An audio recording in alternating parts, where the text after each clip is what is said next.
Dear student, good morning. Gayatri PG college Sachore की online classes में आपका स्वागत है। आज हम BSc part third organic chemistry में नेक्स्ट जो टॉपिक है mechanism of Fischer indole synthesis. Fischer indole संश्लेषण की जो क्रिया विधि है उसके बारे में आज डिस्कस करेंगे। इससे पहले लेक्चर में हमने जो इंडोल है उसके प्रिपरेशन की विभिन्न जो विधियां हैं उसके बारे में डिस्कस किया था और फिशर इंडोल सिंथेसिस में भी कहा था कि इसमें कैटालिस्ट ZnCl2 है या फिर सल्फ्यूरिक अम्ल है या फिर बोरॉन ट्राइफ्लोराइड है। इनकी उपस्थिति में पायरुविक एसिड, एसिडल्डिहाइड, बेंजल्डिहाइड और एसीटोन संघनित होकर के पुनर्विन्यास द्वारा इंडोल का फॉर्मेशन करते हैं। इससे हम इंडोल फिशर सिंथेसिस या फिशर इंडोल सिंथेसिस कहा जाता है। देखिए, मैंने कहा था ये हर बार सवाल एग्जाम में इसकी क्रिया विधि पूछी जाती है। एक क्विनोलिन के अंदर और दूसरा इस फिशर के अंदर। एक क्वेश्चन आपकी मैकेनिज्म से 100% एग्जाम में पूछा जाता है। तो देखिए यहाँ पर फेनिलहाइड्रेजीन है C6H5NH2।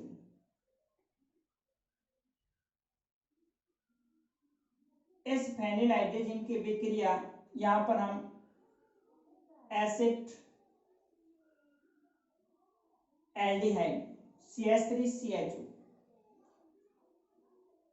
एसिड एल्डिहाइड हो सकता है, पायरुविक एसिड हो सकता है, एसीटोन हो सकता है, बेंजोफिनॉल हो सकता है। तो पहले इस प्रकार ये कंडस्ट प्रोडक्ट बनेगा, संघनित उत्पाद बनेगा। उसके बाद फिर उसमें रीअरेंजमेंट के थ्रू इंडोल का संश्लेषण होता है। अब देखिए किस प्रकार से इसमें रीअरेंजमेंट के थ्रू इंडोल का संश्लेषण होगा। तो इसकी क्रिया विधि के अंदर अलग अलग स्टेप हैं। सबसे पहले फर्स्ट स्टेप में फेनिलहाइड्रेजीन एसिड एल्डिहाइड के साथ ZnCl2 या H2SO4 या BF3 उत्प्रेरक की उपस्थिति में अभिक्रिया करेगा। तो यहां से एक H2O मॉलिक्यूल रिमूव हो जाएगा और इस नाइट्रोजन के साथ डबल बॉन्ड CH समूह जुड़ जाता है। NH single bond N double bond CH3। उसके बाद में फिर दूसरे स्टेप के अंदर रीअरेंजमेंट होता है। तो रीअरेंजमेंट में देखिए यहाँ से एक H+ आयन रिमूव होकर के इस नाइट्रोजन के साथ में जुड़ता है। जैसे यहाँ से H+ आयन निकलेगा, इस सिग्मा बंध के इलेक्ट्रॉन CH2 और CH के बीच में पाई बंध बनाएंगे और नाइट्रोजन परमाणु हाई इलेक्ट्रॉन नेगेटिव, इसलिए इस पाई बंध के इलेक्ट्रॉन नाइट्रोजन पर आ जाएंगे, जिसके साथ H+ आयन आकर के जुड़ जाता है। तो यहाँ पर देखिए रीअरेंजमेंट में H+ आयन ट्रांसफर होकर के नाइट्रोजन परमाणु के साथ में और इस कार्बन कार्बन के बीच में पाई बंध बन जाता है। उसके बाद में फिर थर्ड स्टेप के अंदर एडिशन ऑफ H+, फिर हम प्रोटोनेशन करवाते हैं। एक H+ आयन आकर के NH के साथ जुड़ करके NH2+ बना देता है। यहाँ पर H+ जो प्रोटॉन है उसका इस NH के साथ एडिशन होता है, तो ये नाइट्रोजन के लोन पेयर इलेक्ट्रॉन के साथ जुड़कर के बंध बना देगा। नाइट्रोजन परमाणु इलेक्ट्रॉन न्यून होने के कारण इस पर पॉजिटिव चार्ज आ जाता है। फिर उसके बाद साइक्लाइजेशन होता है। साइक्लाइजेशन के अंदर देखिए यहां से ये नाइट्रोजन NH2 प्लस है, ये क्या करेगा, इस पाई बंध के इलेक्ट्रॉन को अपनी ओर एक्सेप्ट करेगा। नाइट्रोजन और कार्बन के बीच में पाई बंध बन जाएगा और यहां से बॉन्ड क्लीवेज होगा। कार्बन नाइट्रोजन के बीच में पाई बंध बनेगा और इस बेंजीन वाले के जो पाई इलेक्ट्रॉन्स होंगे वो कार्बन कार्बन के बीच में पाई बंध सिग्मा बंध बना देंगे। तो यहाँ आप देख रहे हैं कि साइक्लाइजेशन के थ्रू ये CH2 समूह इस कार्बन के साथ में सिग्मा बंध द्वारा जुड़ जाता है। फिर इस पाई बंध के जो इलेक्ट्रॉन होते हैं वो कार्बन नाइट्रोजन के बीच में पाई बंध बनाएंगे, यहाँ से बॉन्ड क्लीवेज हो जाएगा और नाइट्रोजन कार्बन के बीच में पाई बंध बन जाएगा। उसके बाद में फिर एक H+ यहाँ से ट्रांसफर होगा। तो देखिए 5th स्टेप के अंदर यहाँ से जब H+ आयन ट्रांसफर होता है तो इस सिग्मा बंध के जो इलेक्ट्रॉन्स होते हैं वापस बेंजीन वाले में कार्बन कार्बन के बीच में पाई बंध बनाएंगे। ये इलेक्ट्रॉन वापस नाइट्रोजन परमाणु पर और यहाँ से निकला हुआ H+ आयन NH के साथ जुड़ करके NH2 बना देता है। उसके बाद में फिर यहाँ आप देख रहे हैं नाइट्रोजन परमाणु इलेक्ट्रॉन न्यून है, ये क्या करेगा, तुरंत इस पाई बंध के इलेक्ट्रॉन को अपनी ओर एक्सेप्ट कर लेगा। तो ये कार्बन परमाणु CH पॉजिटिव हो जाएगा, कार्बो कैटायन बन जाएगा। उसके बाद में फिर कार्बो कैटायन बनने के बाद ये कार्बन परमाणु इंट्रामॉलिक्यूलर रिएक्शन होगी, अंतःअणु अभिक्रिया। ये नाइट्रोजन परमाणु अपने लोन पेयर इस CH को देकर के नाइट्रोजन और कार्बन के बीच में बंध बना देंगे, तो एक साइक्लिक रिंग बन जाती है। CH2 CH N पर पॉजिटिव NH2 जुड़ा हुआ है। अब नेक्स्ट देखिए यहाँ पर नाइट्रोजन परमाणु अपने लोन पेयर इलेक्ट्रॉन देकर कार्बन का साथ में बंध बनाया है, तो ये नाइट्रोजन परमाणु इलेक्ट्रॉन न्यून है। तुरंत ये क्या करेगा, H+ को रिमूव करेगा और ये H+ आकर के NH के साथ NH2 के साथ जुड़ करके क्या बना देता है, NH3 बना देता है। उसके बाद में ये अनस्टेबल है, तुरंत यहाँ से NH3 मॉलिक्यूल अमोनिया के रूप में रिमूव हो जाएगा और ये कार्बन परमाणु इलेक्ट्रॉन न्यून होते इस पर पॉजिटिव चार्ज आ जाता है। फिर इस कार्बन पर उपस्थित जो हाइड्रोजन परमाणु है वो वापस H+ के रूप में रिमूव हो जाता है और ये सिग्मा बंध के इलेक्ट्रॉन होंगे वो कार्बन कार्बन के बीच में पाई बंध बना देंगे। इस प्रकार से एंडोल फॉर्मेशन फाइनली प्रोडक्ट प्राप्त होता है। तो पीजी अभिक्रिया सबसे पहले एक बार पुनः देख लीजिए कि फेनिल हाइड्रोजन होगा वो एसिटाल्डिहाइड है या पायरुविक एसिड है या फिर एसीटोन है या बेंजोफिनॉन है। इन कैटालिस्ट की उपस्थिति में अभिक्रिया करेगा, H2 और रिमूव होगा और इस नाइट्रोजन के साथ डबल बॉन्ड CH CH3 जुड़ जाएगा। फिर रीअरेंजमेंट होगा, H+ आयन नाइट्रोजन के साथ जुड़ करके NH और डबल बॉन्ड CH हो जाएगा।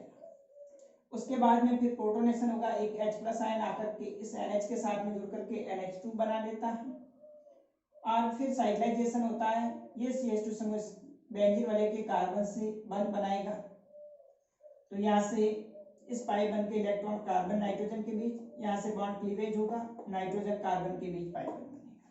इसके बाद में फिर यहाँ से H+ ट्रांसफर होकर के पुनः एरोमेटिसिटी के लिए वापस सिग्मा बंध के इलेक्ट्रॉन कार्बन कार्बन के बीच में पाई बंध बनाएंगे और ये नाइट्रोजन परमाणु इलेक्ट्रॉन आई इलेक्ट्रॉन नेगेटिव, इसलिए पाई बंध के इलेक्ट्रॉन को एक्सेप्ट करके H+ आयन Na के साथ जुड़ करके NH2 बना देता है। उसके बाद में फिर यहाँ से नाइट्रोजन परमाणु इलेक्ट्रॉन न्यून इस पाई बंध के इलेक्ट्रॉन को ले लेगा, कार्बोकैटायन बनेगा। ये कार्बोकैटायन इस नाइट्रोजन के साथ में जुड़ करके इंट्रामॉलिक्यूलर रिएक्शन द्वारा नाइट्रोजन कार्बन के बीच में सिग्मा बंध बना के साइक्लिक रिंग का फॉर्मेशन करेगा। उसके बाद में फिर यहाँ से नाइट्रोजन परमाणु इलेक्ट्रॉन न्यून है, एक H+ को रिमूव करके NH बना देता है और ये H+ आयन NH2 के साथ जुड़ करके NH3 3 बना देगा। ये NH3 प्लस अनस्टेबल तुरंत यहाँ से अमोनिया मॉलिक्यूल रिमूव हो जाएगा और यहाँ से CH कार्बोकैटायन बन जाएगा। ये कार्बोकैटायन पड़ोसी कार्बन से एक H प्लस को रिमूव करके कार्बन कार्बन के बीच में पाई बन बना देगा। इस प्रकार से फिशर इंडोल सिंथेसिस के अंदर हम फेनिलआइडेजिन और एसिटाल्डिहाइड या फिर बेंजोफिनॉल, एसीटोन, पायरुविक एसिड इनके साथ रीअरेंजमेंट के थ्रू इंडोल का संश्लेषण किया जाता है। तो ये जो क्रियाविधि है, मैकेनिज्म जो कि हर बार एग्जाम में पूछी जाती है। अब हम नेक्स्ट जो इंडोल की केमिकल रिएक्शन से जो रासायनिक अभिक्रियाएं हैं उसके बारे में डिस्कस करेंगे। तो देखिए next chemical reactions of indole.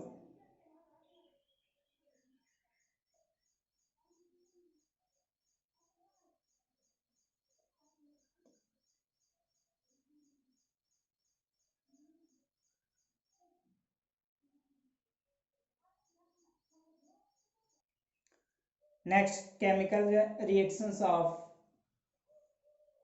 Indole. Indole की रासायनिक अभिक्रिया के अंदर बात करें अपन इलेक्ट्रोफिलिक सब्स्टिट्यूशन रिएक्शंस की, तो इलेक्ट्रॉन सनी प्रतिस्थापन अभिक्रिया इंडोल के अंदर पायरोल के समान ही होती है।